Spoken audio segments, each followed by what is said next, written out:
C'est Radio J et c'est Philosophie, une émission de Blandine Kriégel. Le thème d'aujourd'hui est la philosophie de la nation, avec le docteur Marielle David, pédopsychiatre, le doyen François Guéry, philosophe, l'historien et géopoliticien Alexandre Adler, le journaliste Alexis Lacroix, directeur de journal, et avec Raphaël Lazreg à la réalisation vidéo. Blandine Kriégel, bonjour. Bonjour et Philippe Sinclair à la réalisation. Donc aujourd'hui, évidemment, nous allons parler, n'est-ce pas, de ce thème toujours actuel, malgré et contre d'ailleurs la mondialisation, la nation. Nation et souveraineté, disent les souverainistes.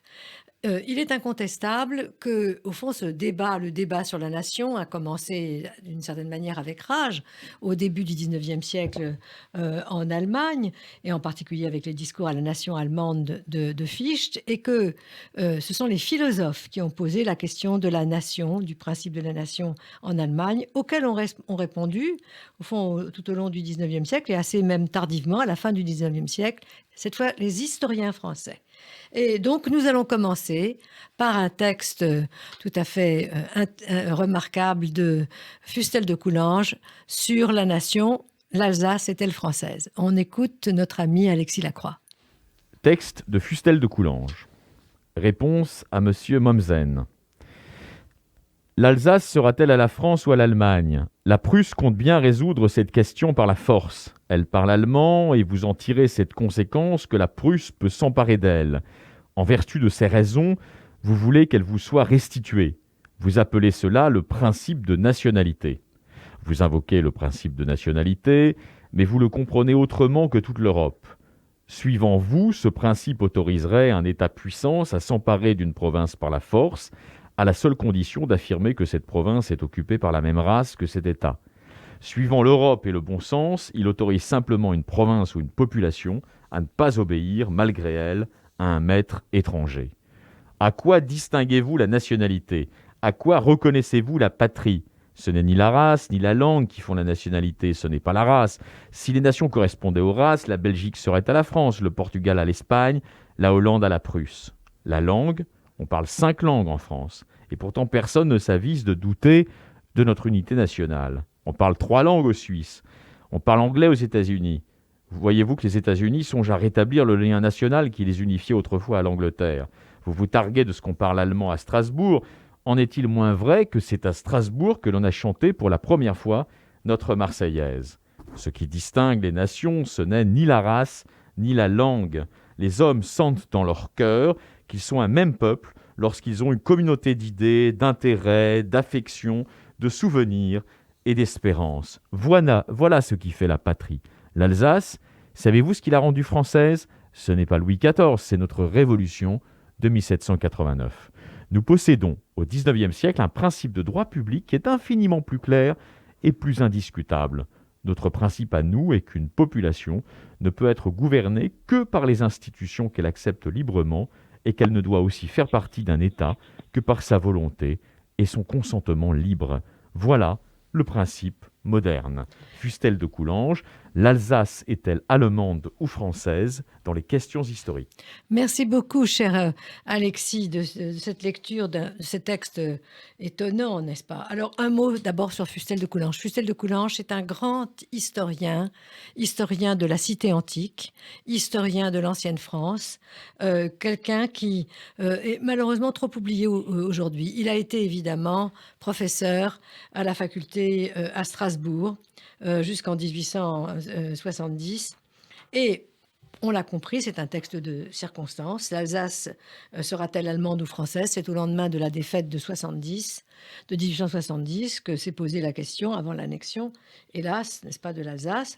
Et comme le dit Fustel, avec une certaine verve, à Mommsen, vous avez quitté vos études, n'est-ce pas, pour vous engager en prêchant l'annexion de l'Alsace, et je quitte les miennes pour vous répondre. Alors, au fond, quelle est cette réponse? Eh bien, c'est une réponse qui va essayer de clarifier le principe de nationalité dont Fustel nous dit que les Allemands et Mommsen, dénonçant là le pan-germanisme en pointillé, ne l'entendent pas comme le reste de l'Europe. En effet, que dit Mommsen? C'est que, selon lui, la nation repose sur 3 principes: la force, la langue, la race. Fustel répond immédiatement, bien, si c'était vrai, cela permettrait à tout État de s'emparer de n'importe quelle province qui parlerait la même langue.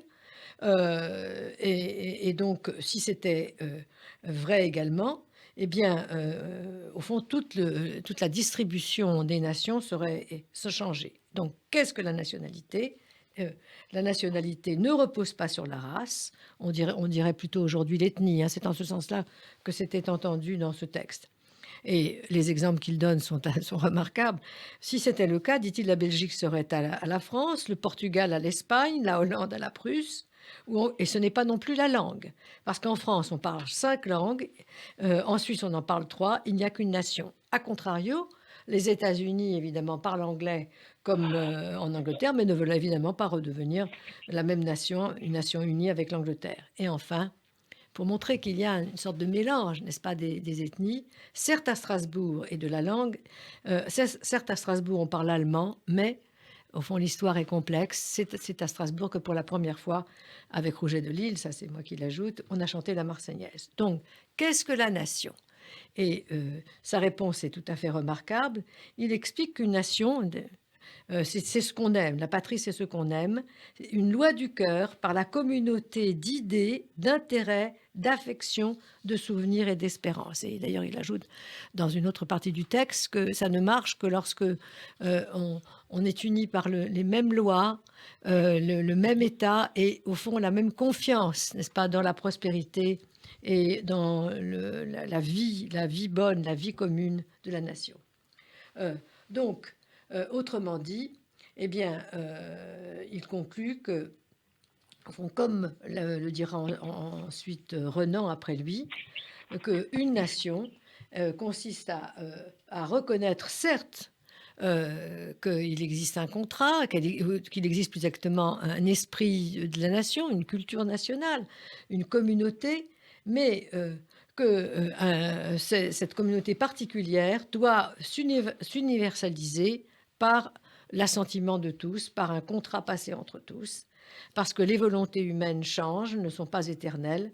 Le véritable principe des nationalités, c'est donc une constitution acceptée librement par la volonté. Et alors là, c'est ce qui est une réflexion, Alexandre, sur laquelle je voudrais que nous revenions, c'est sur, au fond, le caractère historique, n'est-ce pas, la finitude des nations, puisque, au fond, les nations sont dans l'histoire. L'identité nationale se construit, et donc, cette construction doit comporter un droit public et un État consenti.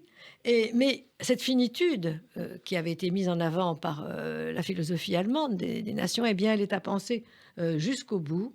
Et finalement, Fustel annonce ce que dira après Renan, c'est que au fond, un contrat de droit public doit l'emporter sur le génie, et que le principe, c'est celui de l'autodétermination du peuple et du choix libre des générations à venir. Bref, au fond, le principe de la nation ainsi défendu est lié au principe démocratique du droit du peuple, et donc, dans la conception de Fustel, le principe des nationalités s'oppose au nationalisme. Alors de là, si vous me le permettez, Alexandre, ces questions. Est-ce que ce verdict de Fustel, au fond, est encore actuel? Pourquoi je vous pose cette question? Parce qu'en vérité, si on regarde tout ce qui s'est passé au XXe siècle, il ne l'a pas emporté, n'est-ce pas? Il ne l'a pas emporté. Et ce qu'il décrit comme étant le projet, n'est-ce pas, de Mommsen, eh bien, il faut bien reconnaître que c'est le principe sur lequel s'est appuyé pendant la Seconde Guerre mondiale Hitler, hein, la langue allemande, et avec ça, il a essayé de conquérir l'Autriche, la Tchécoslovaquie, les provinces allemandes de la Pologne. Alors pourquoi ce principe ne l'a pas emporté? Et s'agit-il simplement d'un débat entre la France d'un côté et les Allemands de l'autre? Qu'est-ce que vous diriez, Alexandre? Eh bien que vraiment, là pour le coup, la question est vraiment complexe, c'est-à-dire qu'elle ne supporte pas une réponse tranchée. Ou plus exactement, c'est un peu comme dans la célèbre chanson de Gainsbourg, « Je t'aime, moi non plus ». C'est-à-dire que en fait, les malentendus sont réciproques et ils sont permanents et ils font un tour permanent. Entre nation et nationalisme. Mais bien entendu. Expliquez-nous-le. Alors, d'abord, la question, est-ce que les Français tiennent beaucoup à la nation française? Oui et non.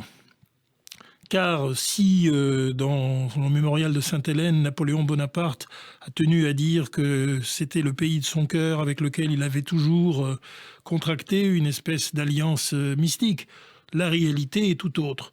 Napoléon Bonaparte est un Corse profondément de culture italienne et profondément marqué, je dirais, par la pensée gibelline, c'est-à-dire qu'il croit à l'Empire.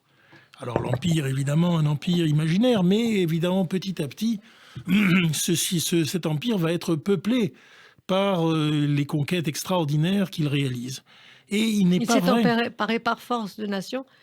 Bah, évidemment, pour commencer, il s'est emparé comme général de la République. Il s'est emparé de toute l'Italie du Nord. Et Dieu sait que Stendhal nous a laissé pour instituer des pages. républiques. Oh, ça n'a pas duré bien longtemps. Pour instituer, d'abord, Eugène de Beauharnais, son gendre, enfin son beau-fils. Bon, non, c'est une plaisanterie.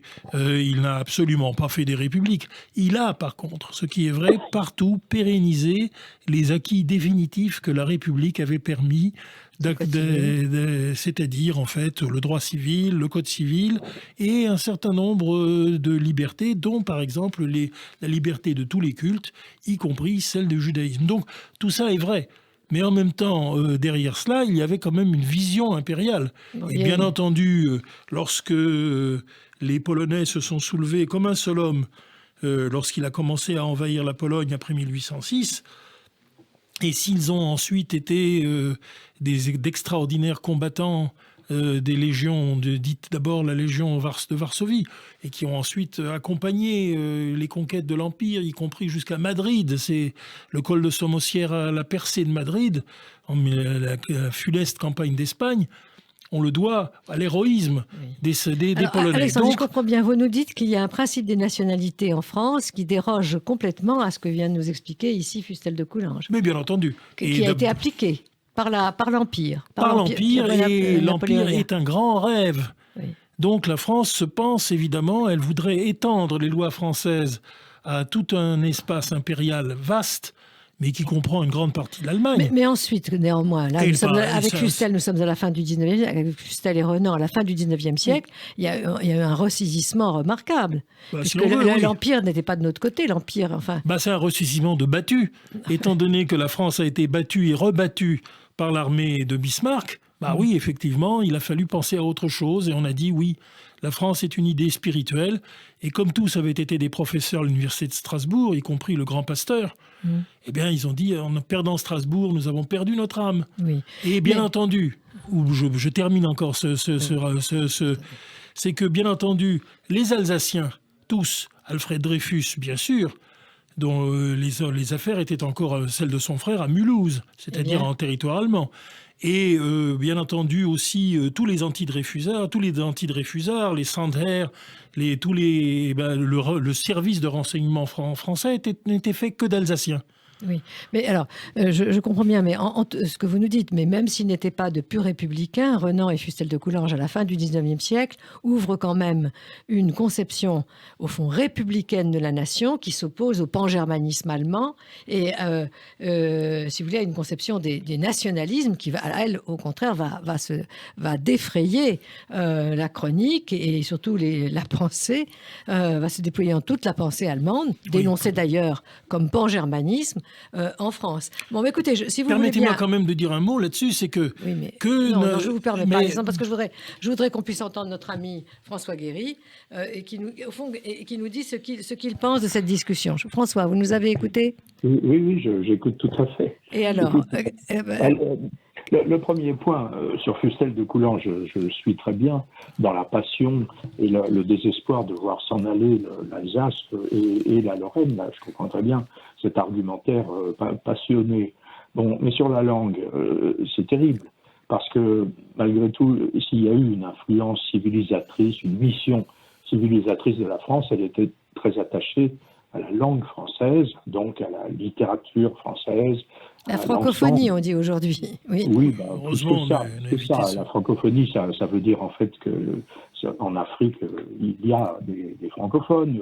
Au Québec, il y a des francophones. Soit la mission civilisatrice de la France, pour reprendre cette question qui est très liée au grand siècle, était attachée à la langue. Une incise, Kautsky dit qu'une nation qui aurait plusieurs langues ne pourrait pas exercer sa mission démocratique, parce que la délibération, qui est fondamentale dans la démocratie, la social-démocratie, supposons. Il n'y avait pas de traducteur alors à ce moment-là, parce qu'en Suisse, n'est-ce pas, c'est une démocratie, une république démocratique qui a été plus démocratique. C'est pas si simple que ça. Ben si, mais il y a plusieurs langues. D'accord. Et par exemple, en Belgique, je crois que le bilinguisme n'est pas spécialement... c'est un autre problème. Non, mais en tout cas, est-ce que vous ne croyez pas, François, que bien sûr, je laisse de côté votre attachement tout à fait méritoire à la langue française, mais c'est une réponse quand même affiche qui expliquait que l'allemand est la seule langue philosophique, la seule langue universelle. Oui, non, et là, donc, c'est cette réponse-là. Ça veut dire qu'au fond, et d'ailleurs, il ne dit pas que la langue n'est pas un moteur d'unification ou de civilisation, notre ami Fustel, mais ce qu'il dit, c'est qu'à elle toute seule, n'est-ce pas bien sûr. Si on dit à elle toute seule, tout va bien. Oui. Il y a un deuxième point qui fait que ce texte a une résonance assez pathétique aujourd'hui. C'est qu'il évoque à la fin l'unité consensuelle, si on veut, et sentimentale presque, l'unité sur l'idée de France. Or, aujourd'hui, on voit quand même des débats qui sont un déchirement sur Donnez-nous des exemples. Mais, oui, bien sûr. Alors, de civilisatrice, la France est devenue colonisatrice, et on retient ce seul point, si on veut, pour la mettre en contradiction avec ses propres valeurs d'humanisme universel, etc. Moyennant quoi, ce qui nous embête, il n'y en a pas un qui soit capable de parler l'arabe littéral ou même le créole. Ils sont tous francophones et leur haine s'exprime dans la francophonie la plus pure. Bon, je suis d'accord que c'est une querelle franco-française, c'est parfaitement vrai, mais il n'empêche que Fustel de Coulanges dit ce qu'est une nation, et hélas, la France n'est pas conforme à ce beau modèle qu'il propose aujourd'hui, à cause de ce désaccord sur la mission déchirement. De la France à travers le siècle. Mais pourtant, écoutez, on ne peut pas nier que lorsque, vous savez, quand il songe à ces querelles, fou qui fait le délicat, n'est-ce pas? Donc, lors des moments vraiment de très grandes querelles, et ça a été le cas par exemple pendant la Seconde Guerre mondiale, il y a eu un rassemblement, un sursaut, n'est-ce pas, national. Et, non, je parle d'aujourd'hui, là. Parle pas alors vous croyez que ce serait impossible aujourd'hui, François? Non, que ce serait impossible.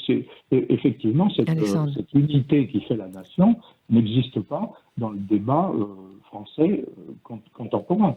Et en particulier à cause du fait colonial qu'on ne met pas du tout en perspective, qu'on ne relativise pas.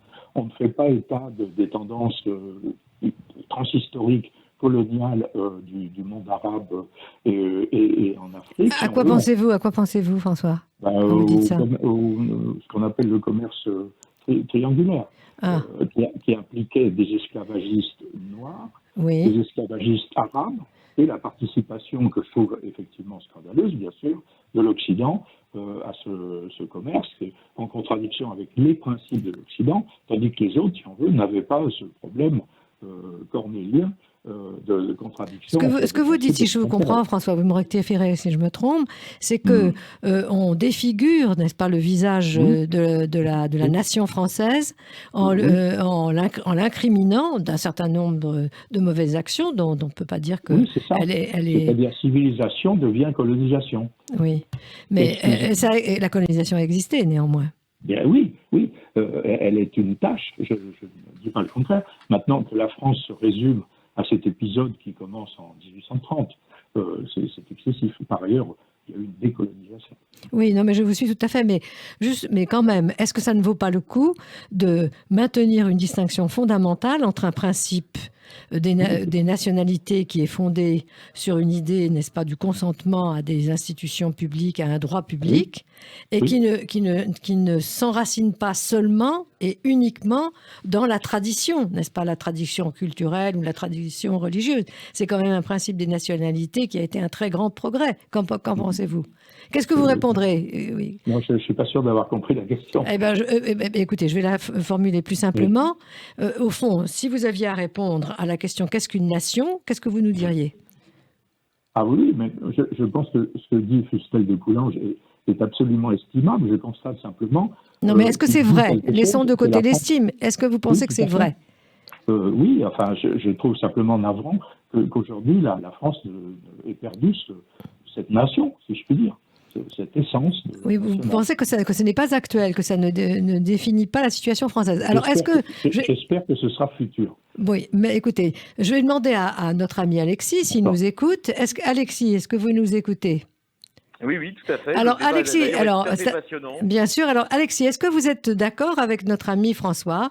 Est-ce que vous pensez qu'au fond, ce principe des nationalités, de la nationalité telle que le décrivait Fustel, finalement, a été laissé de côté, qu'il est bafoué, qu'il n'existe plus? Qu'est-ce que vous en pensez, Alexis? Il est bafoué incontestablement parce que on peut appeler avec un responsable public comme Manuel Valls les tenailles identitaires qui se sont fait jour dans la société française. Oui. Néanmoins, il y a encore, si vous voulez, une force de... C'est là que je me différencierais peut-être de François Guéry.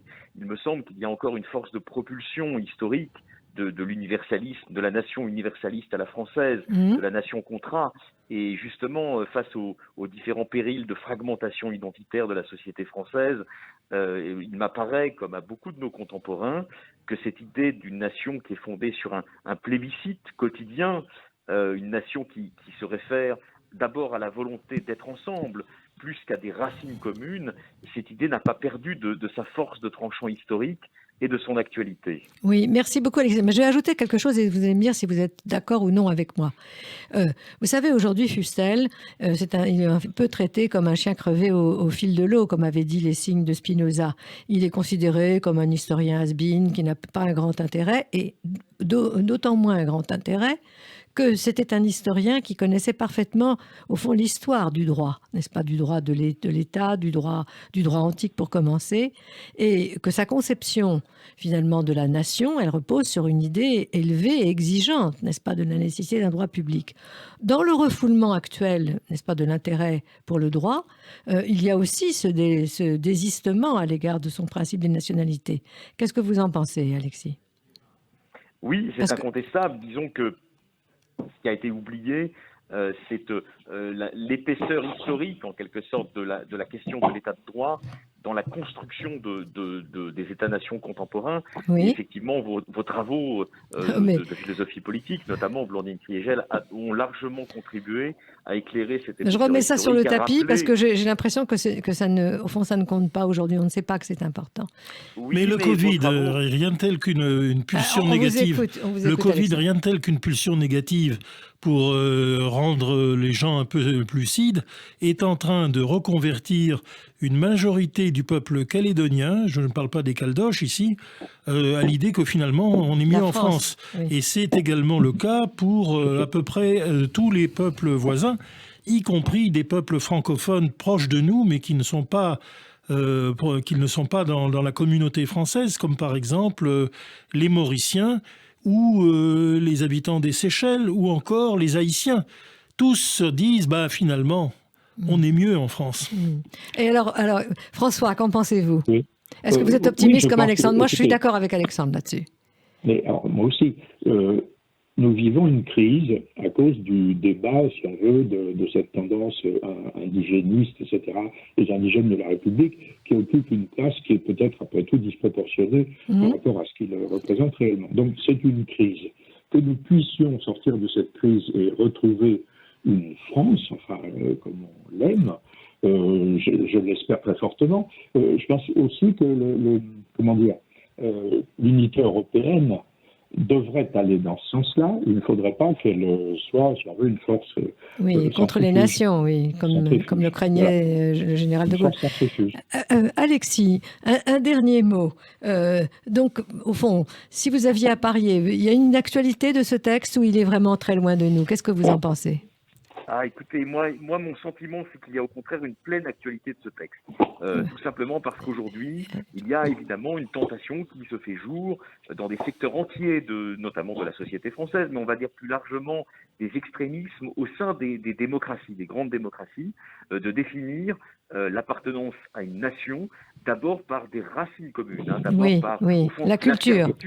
la La- servitude de la racine et de la race. Oui, Donc de ce point de vue-là, oui. le rappel historique de Fustel de Coulanges, Mhm. sur au fond la construction de la nation d'abord par la référence à un projet commun, à des universaux, Mhm. c'est évidemment un rappel tout à fait important Mhm. pour nous arracher à la tentation de dérépublicaniser la définition de la nation française. Merci. Et Alexandre, qu'est-ce que vous dites? Je pense à Félix Éboué, qui est quand même le personnage le plus pur et le plus grand de la France libre, celui auquel le général de Gaulle a donné la position de numéro 2, oui, de numéro 2 de la France libre, devant René Cassin, un juif et un antillais. Et voilà ce que pensait le général de Gaulle de la France, que c'est grand, la France, parce qu'on n'abandonne personne. Et je pense aussi à Jean Moulin. Jean Moulin a accepté la torture devant les Allemands qui n'ont pas poussé très loin, mais il était prêt à se suicider pour protéger des tirailleurs sénégalais. Oui, nos tirailleurs sénégalais qui étaient la France, qui étaient l'essence de la France, qui avaient versé leur sang pour la France et que les Allemands étaient en train de fusiller parce qu'ils étaient des Noirs. Voilà ce qu'était le hitlérisme. Voilà ce qu'était la France libre. Eh bien, je suis pour la France libre. Merci, Tout à fait. Alexandre.